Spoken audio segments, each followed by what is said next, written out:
खंडवा में कल जन सुनवाई के अंतर्गत अखिल भारतीय प्रजापति कुंभकार महासंघ मध्य प्रदेश संतोषी माता मंदिर के सभी कुंभकार बोले तो प्रजापति समाज के सदस्य इकट्ठे हुए और उन्होंने जिला कलेक्ट्रेट में शिकायत करी कि अवैध ईंट व्यापारी, दलालों और ट्रांसपोर्टर के विरुद्ध कार्रवाई किया जाए, क्योंकि वर्तमान में हम समस्त व्यक्ति खंडवा प्रजापति समाज की ईंट से जुड़े हुए व्यवसायी हैं।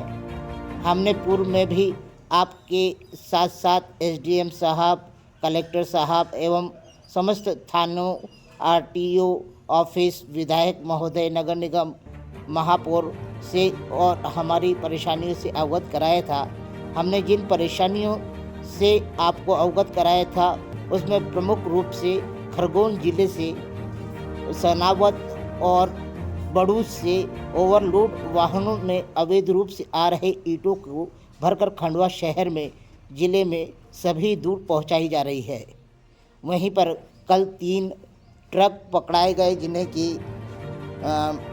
थाना पदम कुंड ने पकड़ा और उसके कुछ ही देर बाद छोड़ दिया। वर्तमान में हम यह सब शिकायत लेकर जिला कलेक्ट्रेट में आए हुए हैं और हमें विश्वास है कि जिला कलेक्ट्रेट के कलेक्टर अनूप कुमार सिंह हमारे प्रजापति समाज की परेशानियों को समझेंगे, क्योंकि वर्तमान में हमारी मिट्टी को लेकर और हमारे कार्यों को लेकर चारों तरफ अफवाहें फैलाई गई हैं, जिसके कारण हमारा वर्तमान में मार्केट खंडवा की खंडवा में ही ठप हो गया है। और यह अवैध रूप से जिस तरह से ये ईंटों का लेके आ रहे हैं, ये गलत और नकली ईंटें हैं, मगर शासन ने इसे कहीं से भी अभी तक रोकथाम नहीं की है और ना इन पर कोई कार्रवाई की जा रही है।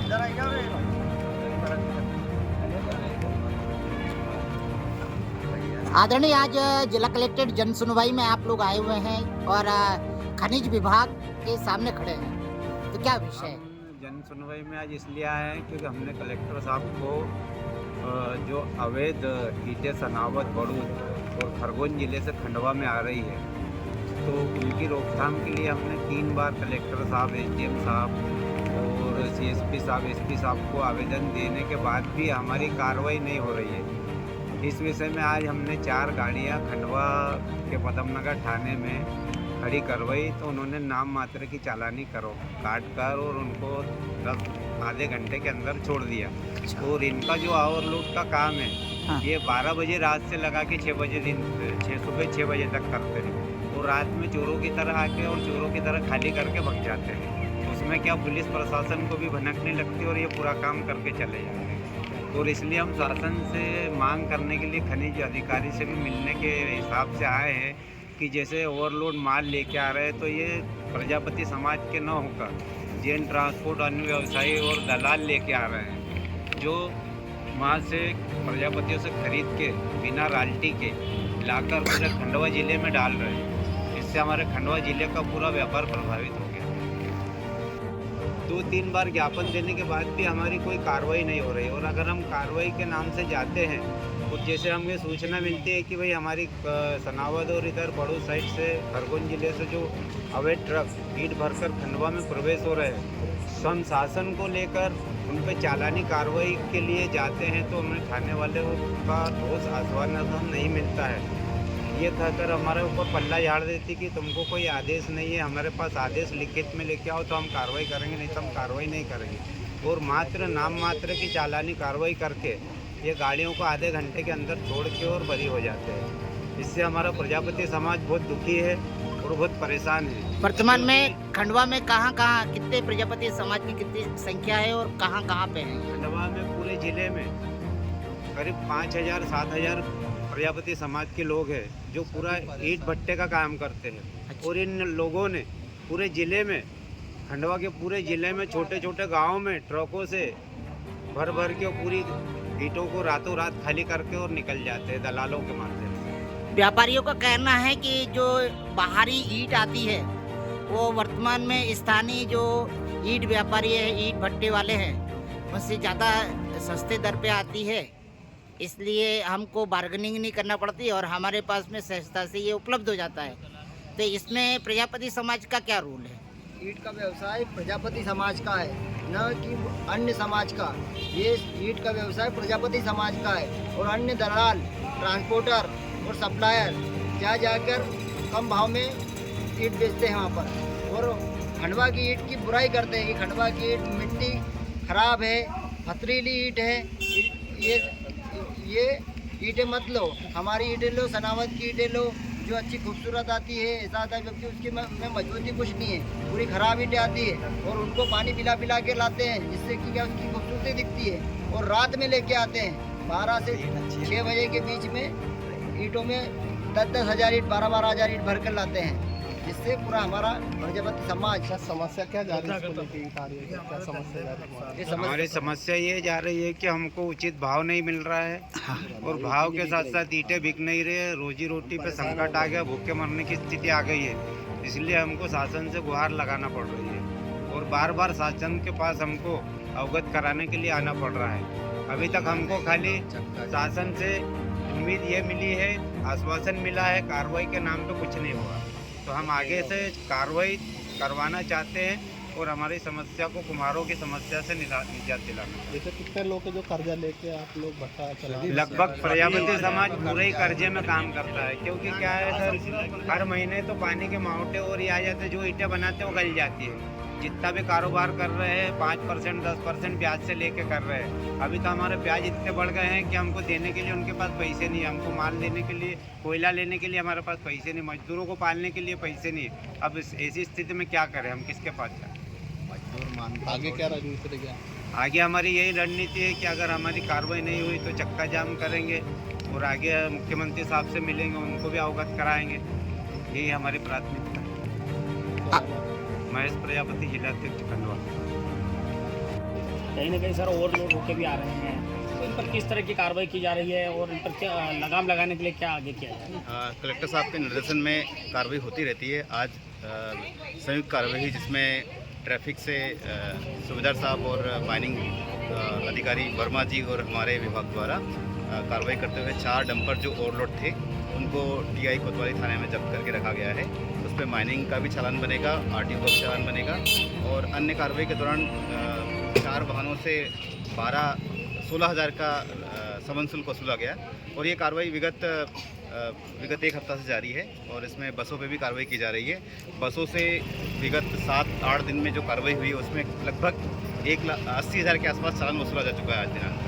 आखिर भी भरकर लाकर ले जा रहे हैं, लेकिन ये इन पर कोई लगाम नहीं लगाई जा रही है। कार्रवाई में सभी वाहनों पे कार्रवाई की जाएगी, जो भी वाहन ओवरलोड और नियमों का उल्लंघन करते हुए पाया जाएगा सभी पे कार्रवाई करते हैं। यहाँ जो चार वाहनों पर कार्रवाई की, जो अलग जो डंपरों को छोड़ के, वो कुछ तरह के वाहन थे क्या? उसमें एक बस थी जो कि उसमें टूरिस्ट परमिट पे बस थी, उसमें यात्रियों की सूची नहीं थी और उसमें टूर का प्रोग्राम नहीं था। एक जो पिकअप था उसमें रेत ओवरलोड थी और 2 गाड़ियों में भी और कुछ चालान थे, एक का 1,000 का और एक का 5,000 का बना, ऐसे कुछ 12-16 हज़ार का चालान बना है। और बाकी जो 4 डंपर जब्त हैं माइनिंग में, उनका माइनिंग द्वारा भी चालान किया जाएगा और आरटीओ में भी चालान किया जाएगा। Thank you. खंडवा के जन सुनवाई में कल एक रोचक मामला भी आया। हंतिया ग्राम के संतोष यादव पहुंचे जिला कलेक्ट्रेट जन सुनवाई में। उन्होंने कलेक्टर अनूप कुमार सिंह के सामने बात रखी कि 12-13 वर्षों से मेरे पिता लापता हैं। उनकी उम्र उस समय 80 वर्ष थी, मगर वर्तमान में 12 वर्षों से मैं मृत्यु प्रमाण पत्र नहीं बनवा पा रहा हूं, जिसके कारण बैंक और अन्य शासन की योजनाओं का लाभ मैं और मेरा परिवार नहीं ले पा रहा है। यह समस्या सुनकर जिला कलेक्टर अनूप कुमार सिंह ने बड़ी गंभीरता से उनके प्रपत्र को रखकर आश्वासन दिया कि आपका पिता का मृत्यु प्रमाण पत्र बना दिया जाएगा और आपको शासन की योजनाओं का लाभ भी आगे भविष्य में मिलेगा। इस बात को लेकर मीडिया के सामने नारायण फरकले के साथ में संतोष यादव ने जब मुलाकात की तो उन्होंने बड़े खुशी से यह कहा कि मैं कई वर्षों से भटक रहा था, मगर वर्तमान में जिला कलेक्टर खंडवा ने मुझे जो आश्वासन दिया है, जिससे आने वाले समय में मैं शासन की योजनाओं का लाभ भी ले पाऊंगा। सुनिए संतोष यादव ने क्या कहा। क्या नाम है काका आपका? संतोष पूरा नाम बताइए। संतोष यादव, कहाँ रहते हैं आप? हंतिया। आज जन सुनवाई में आप जिला कलेक्ट्रेट आए हैं, हाँ, क्या जिला कलेक्टर के पास गए थे हम, किस कारण से गए थे? मूर्ति प्रमाण पत्र के लिए। किसके मृत्यु प्रमाण पत्र के लिए? मेरे पिताजी का। क्या नाम था? मीडिया। तो क्या वो अब नहीं रहे कि वो सर गुमशुदा में है, 10-12 साल हो गए, उसकी रिपोर्ट टूट गई हो। कब गुमे थे ये, किस सन को? वो सर रिपोर्ट में मैं तो पढ़ा लिखा नहीं हूँ सर। यानी अब लगभग 12 साल हो गए। हाँ, तो आप लोगों ने अभी तक उनका मृत्यु प्रमाण पत्र नहीं बना पाए? बनाया सर, चाहे जहाँ गए तो बोले अभी नहीं बनेगा, 7 साल होगा, 7 साल के बाद सर 10 साल होने लग गए। तो कहाँ गए थे आप? सर पुनासा एसडीएम में गया, हाँ डीएम पे गया, हाँ। 4-6 बार, तो बोले हमको कोई जानकारी नहीं इसकी, क्या लिखे थे हमको बोल। तो सर मेरे को अगर ज्ञान देता तो मैं उनसे क्या लिखा हुआ हूँ। अब वो मेरे को बोलते कि मैं महाजन साहब के पास भी गया तो उन्होंने बोले बोल क्या सेवा कर सकते हैं, हम क्या लिखे। हाँ। ये बोला मैं क्या बता सकता हूँ सर, मेरे पास जो रिपोर्ट है इसके आधार से कुछ भी कर सकते हो। हाँ। सर साहब कोई नहीं बनाता, अभी कलेक्टर पास भी आए तो बोले बन जाएगा, बोले बेटा खतरा तो अभी प्रमाणित हो गया है कि आपके पिता की मृत्यु हो गई है? सर अब ये मैं कैसा बता सकता शासन क्या बोल रहे हैं, शासन के अधिकारी क्या बोल रहे हैं? हूँ। शासन के साथ लगभग उम्र तो उनकी पहले 80 साल की घर से ही थी, हाँ तो ज़्यादा हो गए ना सर, वो 2 साल के लगभग। ऐसा। तो आप चाहते हैं कि मृत्यु प्रमाण पत्र बन जाए? हाँ, इसके कारण क्या क्या समस्याएं आ रही है आपको? जमीन के आ रही ना सर, कुछ खाद मिलता नहीं, लोन मिलता नहीं, अच्छा, उन्हीं के नाम पर सब अभी। के नाम पे सब है। आपका शुभ नाम क्या है? संतोष यादव, रहवासी कहाँ के हैं आप? हंतिया, 1 ग्राम। 1 ग्राम। आज आप जिला कलेक्ट्रेट आए हैं, कलेक्टर साहब से मिले, तो उन्होंने कुछ बोला है आपको? ये बोला कि बन जाएगा मुझे। बन जाएगा, है ना, ये समस्या नहीं आएगी अब। हाँ, तपस्वी बाबा मार्ग की श्री राम मंदिर की कई घटनाएं और समाचार सुनने के साथ साथ स्थानीय युवक नीलू जो सफाई कर्मी हैं, निजी करते हैं, उनने मंदिर के जीर्णोद्धार के लिए प्रयास करना शुरू कर दिया है। वहाँ के रंग रोगन के लिए वो कलर भी ले आए हैं और उसके बाद उस छत पर जो मंदिर की छत है वहाँ पर बहुत घास लगा हुआ है, उसे भी साफ़ सफाई कर रहे हैं। यहाँ तक कि जो मंदिर में परिवार रह रहे हैं उनका भी इस मंदिर को लेकर कोई इतना विशेष लगाव नहीं है। भजन कीर्तन के अलावा इतना ज़्यादा सहयोग नहीं जितना अब स्थानीय लोग जो 22 जनवरी को राम प्राण प्रतिष्ठा प्रतिमा की होने वाली है, उसके लिए जो आम हिंदू सनातनी आतुर है, उमंग में है, वह अब सामने आने लगा है। हर देवालय को सजाने के लिए हर हिंदू युवा हर मंदिर पर अब नज़र दौड़ाने लगा है।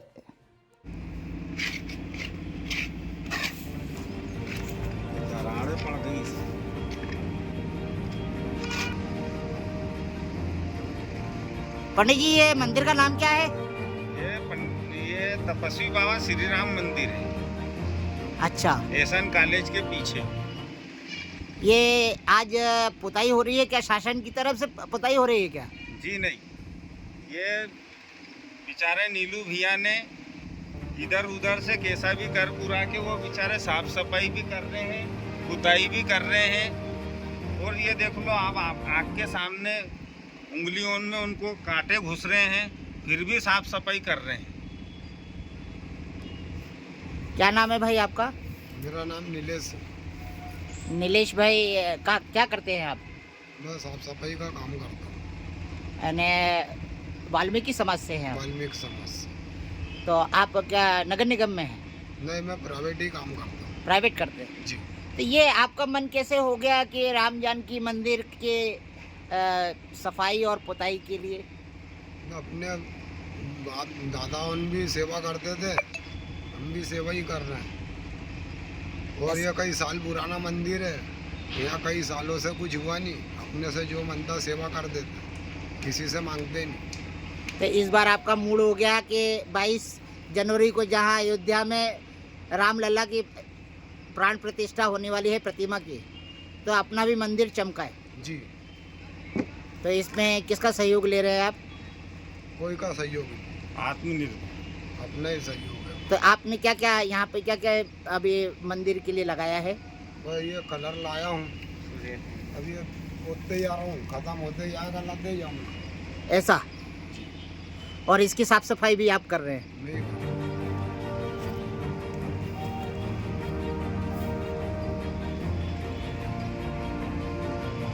पंडित जी, आप कलेक्टर महोदय के पास गए नहीं? आज जन सुनवाई थी। नहीं, मेरे को टाइम ही नहीं मिल पाया आज। थोड़ा ये साफ सफाई है और नीचे की भी साफ सफाई करी है। हाँ। तो मैंने कहा थोड़ा और जरा कर देते हैं और फिर बाद में हो सके तो चले जाएंगे। ऐसा, चलिए नीलू भाई, बहुत अच्छा काम कर रहे हैं आप। ऐसे ही मंदिरों को लेकर, प्राचीन मंदिरों को लेकर हर सनातनी हिंदू भाई के अंदर इच्छा शक्ति होनी चाहिए, समर्पण होना चाहिए, आस्था होना चाहिए, भक्ति होना चाहिए। भोलेनाथ का भी कर रहे थे, भोलेनाथ का मंदिर भी कलर करा था। कर दिया आपने?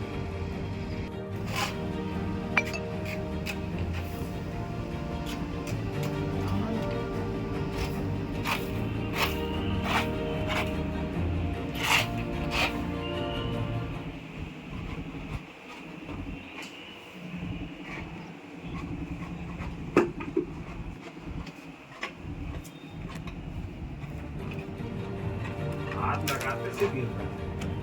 देखो।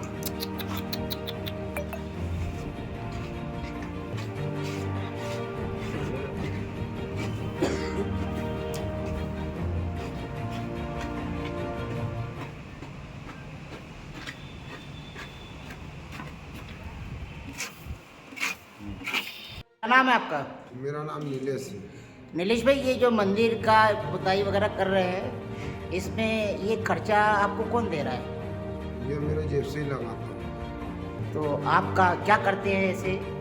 मैं साफ सफाई का काम करता हूँ। अच्छा, साफ सफाई का निजी काम करते लोग का। जी। तो ये पैसा कहाँ से लाए आप?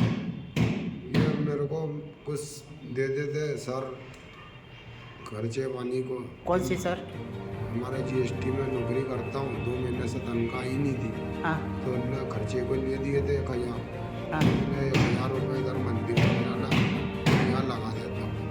ऐसा, जो भी साफ सफाई में देता है वो पैसे लगाते हैं। और जो साफ सफाई में देते हैं वो पैसे लगाते हैं। आपने बताया था अभी कुछ बेचा भी है आपने? मैं मेरा कहना मेंढी पाला था, बकरी। बकरी, हाँ उसको बेच गया। हाँ और वो मंदिर है समाधि, हाँ तो वहाँ समाधि के ऊपर ऑयल पेंट करवाया। हाँ। पैसे कम कर पड़ गए तो मेंढा बेच दिया। पैसे कम पड़ गए थे तो मेंढी बेच दिया था घर में। ऐसा, भगवान। कहाँ रहते हैं आप? मैं खंडवा में रहता हूँ। खंडवा में कहाँ रहते हैं? बाट कमान 4 है? तपसी बाबा मंदिर के पास। ऐसा, क्या आपके फादर क्या करते हैं? मेरा पिताजी पुलिस में। अच्छा, फैमिली में कितने लोग हैं? फैमिली में हम 4 लोग हैं। 4 लोग? मिला के 5 होंगे। ठीक है, अच्छा काम। यदि आपके अंदर आस्था, भक्ति, श्रद्धा है, तभी आप संस्कार और मंदिर प्रतिष्ठानों को बचा सकते हैं। देखिए ना, एक युवा ने अपने बकरियों को बेचकर मंदिर की पुताई के लिए जहां धन संग्रह करते हुए मंदिर को 22 जनवरी राम प्राण प्रतिष्ठा के लिए तैयार करने की जहां ठान ली है, वहीं पर हर जगह पर देवालयों की स्थिति को अब सनातनी युवाओं को जागृत होकर देखना होगा कि कहीं ऐसा तो नहीं है जर्जर हो रहे यह देव स्थल पूजे नहीं जा रहे हों, बल्कि कब्जे हो गए हों।